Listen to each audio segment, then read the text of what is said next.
সুপ্রিয় ভিউয়ার্স, আসসালামু আলাইকুম। আনান্তিস কিচেন ফেস্টিভ্যাল থেকে আমি তাহমিনা সুচি সবাইকে আরো একবার শুভেচ্ছা জানাচ্ছি। আজকের নতুন রেসিপিতে শেয়ার করছি কনডেন্স মিল্ক ক্যারামেল পুডিং। অন্য যে কোনো পুডিং থেকে এই পুডিংটার স্বাদ হয় অনেক বেশি এবং দেখতেও হয় বেশ সফট, কেননা এটা কনডেন্স মিল্ক দিয়ে তৈরি করা হয়। আশা করছি সহজ এই পুডিং এর রেসিপিটাও সবার বেশ ভালো লাগবে। কনডেন্স মিল্ক ক্যারামেল পুডিং তৈরির প্রিপারেশনে প্রথমে আমি ক্যারামেল তৈরির জন্য একটি ননস্টিক প্যানে 1/4 কাপ চিনি দিয়ে দিয়েছি।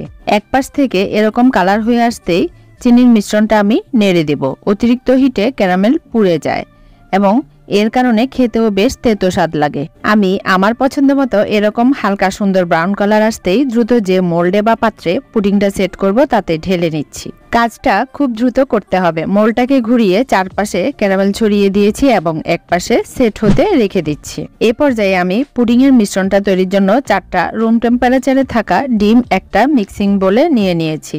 ডিমগুলো ফ্রিজে থাকলে 30 মিনিট আগে ফ্রিজ থেকে বের করে নর্মাল টেম্পারেচারে করে নিতে হবে। এবার একটা স্প্যাচুলা দিয়ে ডিমগুলো ভালোভাবে ফেটিয়ে নিচ্ছি যেন লাম্পস না থাকে। মেলানোর এ পর্যায়ে দিচ্ছি 1/2 কাপ পরিমাণ কনডেন্স মিল্ক। আমার কাছে এই মিষ্টিটাই পারফেক্ট মনে হয়। আপনারা আপনাদের পছন্দ মতো কনডেন্স মিল্কের পরিমাণ বাড়িয়ে বা কমিয়ে নেবেন। কনডেন্স মিল্কের আমার নিজস্ব রেসিপিটা ডেসক্রিপশন বক্সে এবং উপরের আই বাটনে দেওয়া থাকবে, চাইলে কেউ দেখে নিতে পারেন। কেউ চাইলে এই পুডিংটা শুধু একই রেশিওতে 2টা ডিমেও করতে পারেন, তবে পুডিংটা আপনি কতটুকু বড় ছোট করবেন সেই অনুযায়ী ডিম ও অন্যান্য উপকরণ বাড়িয়ে বা কমিয়ে দিতে হবে। এবারে মেলাচ্ছি 2 কাপ জাল করা ঘন গরুর দুধ। আমার কাছে ঘন গরুর দুধ ছিল তাই দিয়েছি, তবে এই ক্ষেত্রে দুধটা খুব বেশি ঘন না হলেও চলবে, কারণ কনডেন্স মিল্কের মধ্যে দুধ এবং চিনি দোনোটাই দেওয়া থাকে।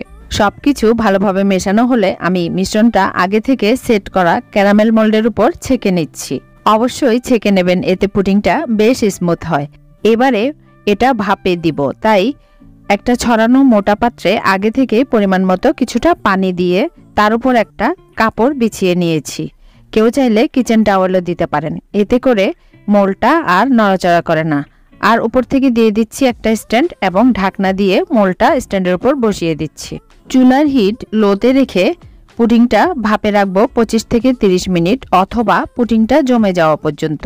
প্রায় 25 মিনিট পর একটা টুথপিক দিয়ে পুডিংটা চেক করে নিচ্ছি। কেউ চাইলে ছুরি অথবা ছোট কাঠির সাহায্যও করতে পারেন।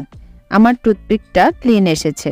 এটা হয়ে গিয়েছে। এর চেয়ে বেশি সময় চুলায় রাখলে এটা ছিদ্র ছিদ্র হয়ে যাবে। এবারে পুডিংটাকে রুম টেম্পারেচারে ঠান্ডা করে ঘন্টাখানেক ফ্রিজে রাখলেই খুব সুন্দর সেট হয়ে যায়। আর হাতে যদি সময় কম থাকে তাহলে রুম টেম্পারেচারে ঠান্ডা করেই কেটে নিলেই চলবে।